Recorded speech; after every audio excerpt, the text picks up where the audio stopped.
पाकिस्तान और न्यूजीलैंड के दरमियान खेला जाने वाला चौथा टी20 मैच मूसलाधार बारिश और शदीद सालाबारी की बाइस मंसूख कर दिया गया। 5 मैचों की सीरीज के चौथे मैच में पाकिस्तान ने टॉस जीतकर न्यूजीलैंड को पहले बैटिंग की दावत दी। वीडियो में आगे बढ़ने से पहले आपसे छोटी सी रिक्वेस्ट है, आपने अभी तक हमारे चैनल को सब्सक्राइब नहीं किया तो चैनल को कर दे सब्सक्राइब, बेल के आइकन को भी दबा दें और ऑल पे प्रेस कर दे ताकि आने वाली वीडियो का नोटिफिकेशन आप तक पहुंचता रहे। न्यूजीलैंड के खिलाड़ी ने शानदार बैटिंग का मुजाहरा किया, ताहम अहमद वसीम ने ज़बरदस्त बॉलिंग कराई। बारिश शुरू होने से पहले न्यूजीलैंड ने 18 ओवर में 5 विकेटों के नुकसान पर 164 रन बनाए।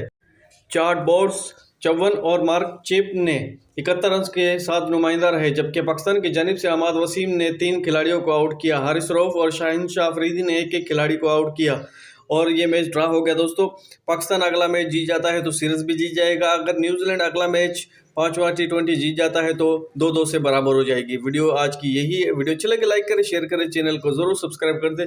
मिलते हैं अगली वीडियो में, अपना ख्याल रखिएगा।